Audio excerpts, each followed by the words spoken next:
Sejam bem-vindos a mais uma aula não presencial do Sistema Remoto de Ensino da Rede Municipal de Soure. Componente curricular História, para as turmas do 8º ano, fechando o segundo bimestre com o 4º período de atividades. Os professores da rede municipal são professora Leide Cleia, que está gravando esta aula, e o professor Jorge Alves. O tema desta aula: Dom João VI no Brasil, início do processo de independência do Brasil. As primeiras motivações da independência. Na América Latina, o antigo sistema colonial entrava em crise nas últimas décadas do século XVIII. As colônias espanholas, assim como a colônia inglesa, já haviam começado um processo de luta pela independência antes do Brasil. A independência das 3 colônias inglesas que se transformaram nos Estados Unidos da América passaram a ser referência e influência para as colônias da América. No Brasil, essa crise foi marcada pelas rebeliões de emancipação, destacando-se a Inconfidência Mineira e a Conjuração Baiana, movimentos que buscavam já a independência do Brasil, mas que foram sufocadas pelo Império Português. Em 1808, a corte portuguesa chega ao Brasil e muda os rumos da independência. Em 1807, a corte portuguesa foge de Portugal para o Brasil devido à invasão de Portugal por Napoleão Bonaparte, que estava colocando em prática seu projeto expansionista. Não podemos esquecer que Napoleão Bonaparte ele instalou um bloqueio continental à Inglaterra e todos aqueles que se opôssem a ele em favor da Inglaterra sofreriam as consequências com o ataque das suas tropas. E como Portugal era aliada da Inglaterra, Napoleão Bonaparte então invade Portugal. E a vinda da família real para o Brasil e eleva o Brasil à condição de Reino Unido de Portugal e Algarves, tirando o Brasil da condição de colônia, isso faz com que o Brasil ele ganhe um novo patamar dentro desse contexto. Ele sai da condição de colônia, agora ele é Reino Unido. Então, todos esses acontecimentos eles foram apenas o início do processo de independência do Brasil, que vai ser efetivado no dia 7 de setembro de 1822. E aí começa um descontentamento também com os privilégios concedidos aos integrantes da corte portuguesa. Lembrando que vieram 15.000 pessoas junto com a família real. E aí muitos brasileiros tiveram as suas casas desapropriadas para que pudesse, assim, alojar a corte portuguesa que vinha para o Brasil. Mas a vinda da corte, da família real para o Brasil, ela trouxe também algumas mudanças no aspecto econômico, administrativo e incentivo à cultura. No que tange às mudanças econômicas, Dom João adotou várias medidas econômicas que mudaram o cenário brasileiro. Entre as principais podemos citar a abertura dos portos do Brasil às nações amigas. As nações amigas, entenda-se aqui principalmente a Inglaterra. A Inglaterra que escoltou a família real na sua saída de Portugal para o Brasil. Então ficou aí dívidas de favores, na qual Dom João, ao chegar ao Brasil, ele cumpre o que ele prometeu à Inglaterra. ele abre os portos do Brasil para que a Inglaterra pudesse negociar diretamente com os produtores brasileiros, saindo então a intervenção da colônia. Foi também estabelecido a instalação de manufaturas na colônia, um incentivo à industrialização do Brasil, porque antes o Brasil não podia desenvolver nenhuma atividade manufatureira. O Brasil tinha apenas que comprar produtos industrializados vindos da Inglaterra e de próprio Portugal. Na questão administrativa, a vinda da família real, o Brasil passa a ser império. O Império Português passa a ser aqui no Brasil, que se instalou no Rio de Janeiro. E com isso, Dom João mudou o sistema administrativo, que dava ao Brasil uma certa autonomia. E aí nós vamos ter a criação dos ministérios, a criação do Banco do Brasil, que tudo isso vai favorecer o desenvolvimento do Brasil, né, que vai fortalecer o sentimento de independência no futuro. E nós tivemos grandes medidas de incentivo à cultura. A presença da família real no Brasil também contribuiu para uma mudança cultural na colônia. Dentre as principais medidas, pelo príncipe regente, podemos citar a fundação da Escola Real de Ciência, criação do curso de medicina tanto na Bahia quanto no Rio de Janeiro, a criação do Jardim Botânico, a Biblioteca Nacional, isso tudo em função das 15.000 pessoas que vieram junto com a família real. Então, era necessário que essas pessoas elas se sentissem bem. E aí Dom João ele faz tudo isso em prol dessas 15.000 pessoas, que é a corte portuguesa. Não foi para os brasileiros que toda essa mudança aconteceu. Essa mudança aconteceu para o bem-estar dos portugueses.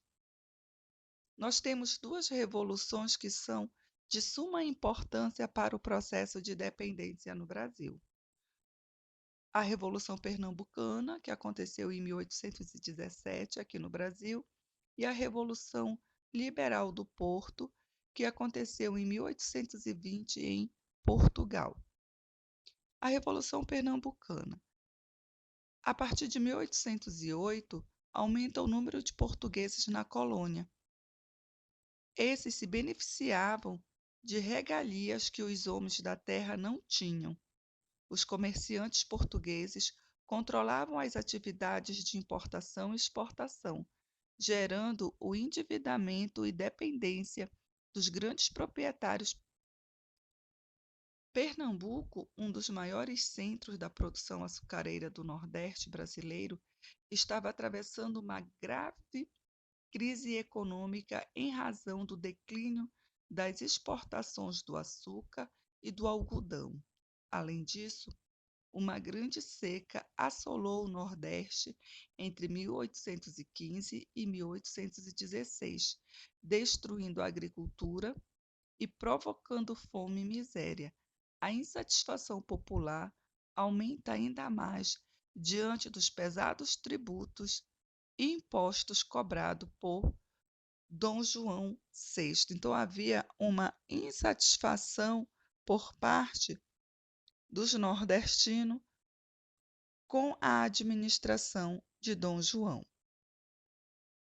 A Revolução Pernambucana foi duramente reprimida por Dom João, mas também eles obtiveram o seu objetivo, que era a redução dos impostos.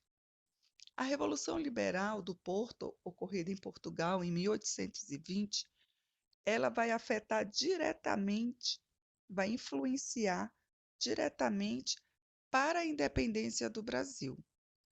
Enquanto a família real estava no Brasil, Portugal foi governado por uma junta governativa inglesa que prestava contas a Dom João VI e ajudou a expulsar as tropas de Napoleão das terras lusitanas.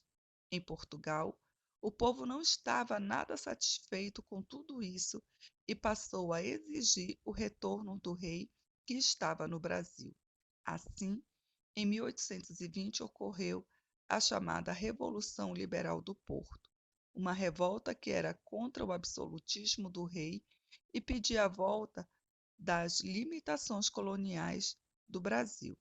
Os revolucionários passaram a exigir o retorno de Dom João VI para Portugal, a aprovação de uma Constituição que seria promulgada em Lisboa, a aceitação da nomeação de 12 pessoas indicada pelos revoltosos para ocupar os cargos políticos mais importantes e o ministério.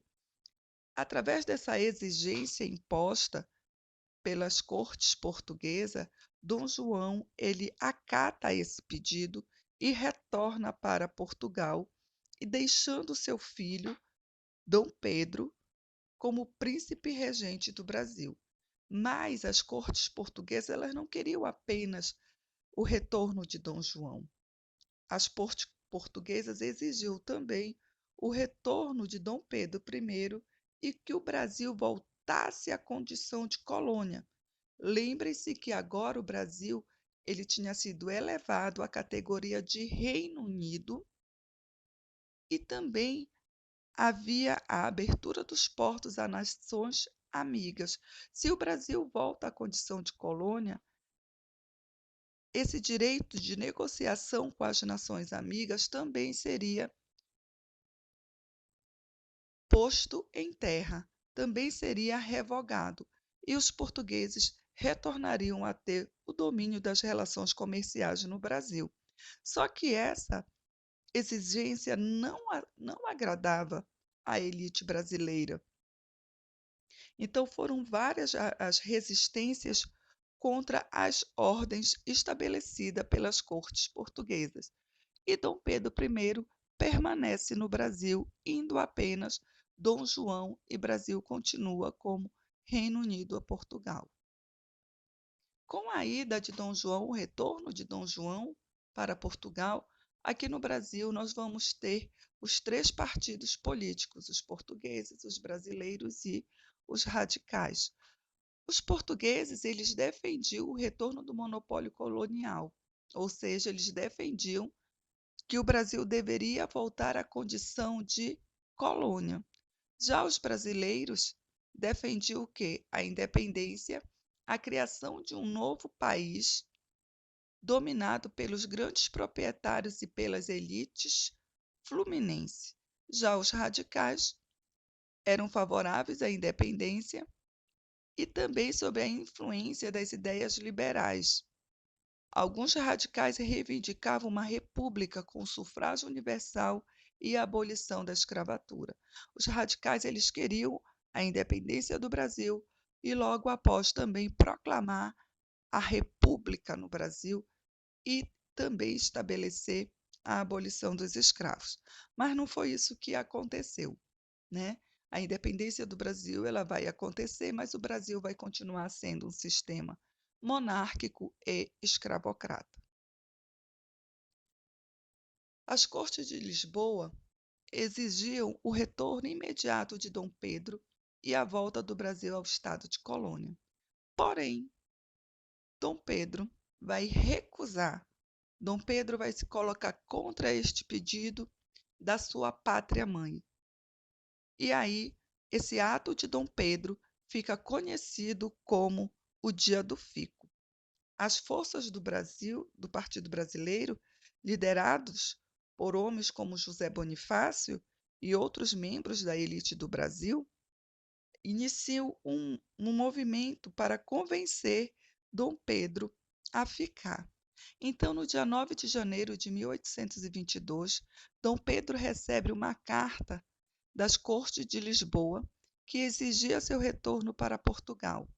A presença de Dom Pedro no Brasil impedia os projetos dos portugueses.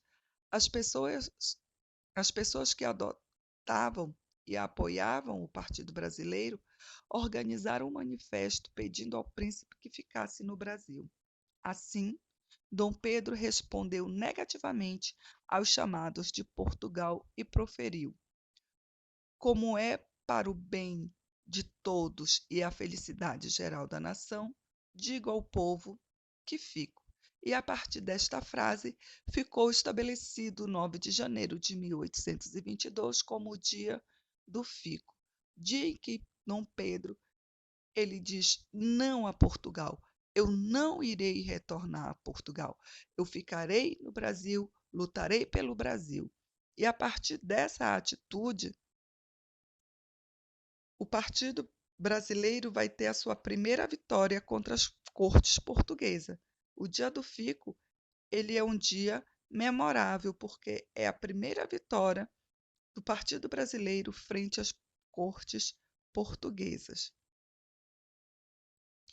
Em 1822 iniciava-se um processo de ruptura com Portugal e que Dom Pedro tomou uma série de medidas que desagradaram a metrópole. A metrópole não podemos esquecer que é Portugal.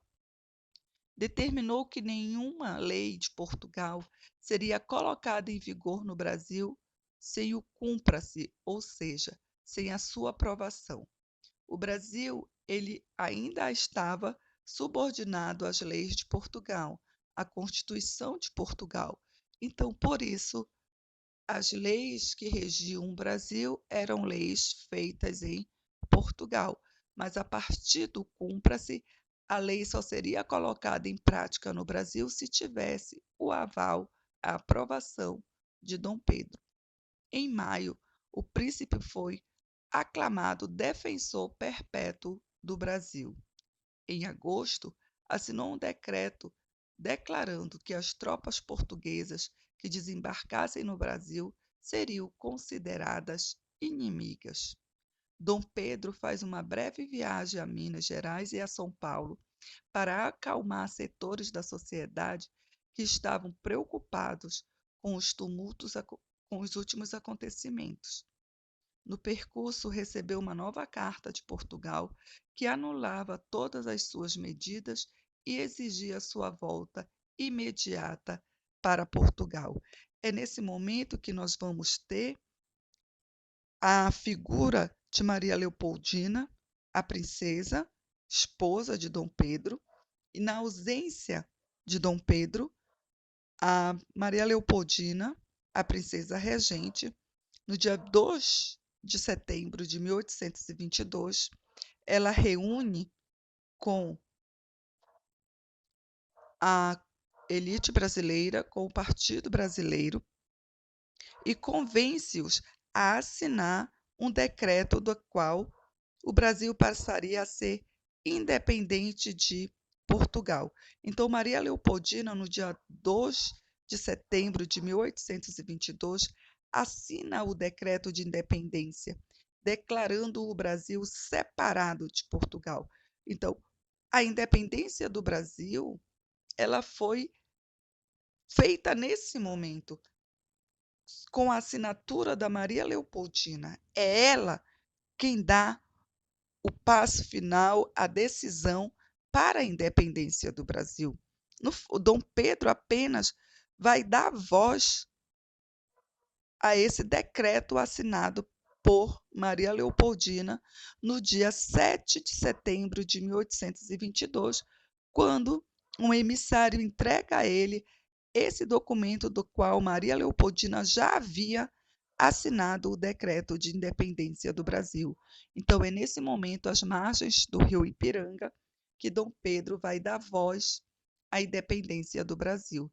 E aqui nós temos a imagem de José Bonifácio, conselheiro de Dom Pedro, figura importante para o processo de independência do Brasil, né, um dos construtores desse projeto, e Maria Leopoldina assinando, né, confabulando os planos da independência do Brasil. E nós temos a Declaração de Independência.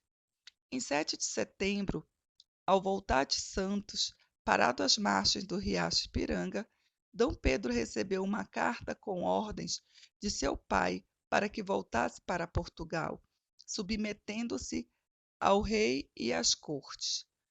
Levado pelas circunstâncias, Dom Pedro pronunciou a famosa frase: independência ou morte, rompendo os laços de união política com Portugal, culminando o longo processo de emancipação. A 12 de outubro de 1822, o príncipe foi aclamado imperador com o título de Dom Pedro I, sendo coroado em 1º de dezembro na Catedral da Sé, no Rio de Janeiro. Então aí nós temos o processo de independência do Brasil. Nesse primeiro momento, o Brasil ele tem um processo de independência pacífico, mas após o Grito do Ipiranga, nós vamos ter algumas províncias que vão se rebelar contra a independência do Brasil. Uma delas é o Pará, né? O estado do Pará, Cisplatina, Maranhão, eles vão contra, por quê? Porque eles tinham uma relação econômica e política direta com Portugal. Então, a independência do Brasil não favorecia aos interesses dessas províncias, por isso elas se colocam contra a independência do Brasil, mas a força militar de Dom Pedro, juntamente com a ajuda da Inglaterra, consegue fazer com que todas as províncias elas passem a aderir ao projeto de independência do Brasil. A nossa aula termina por aqui. Eu espero ter contribuído com o aprendizado de vocês. Um forte abraço.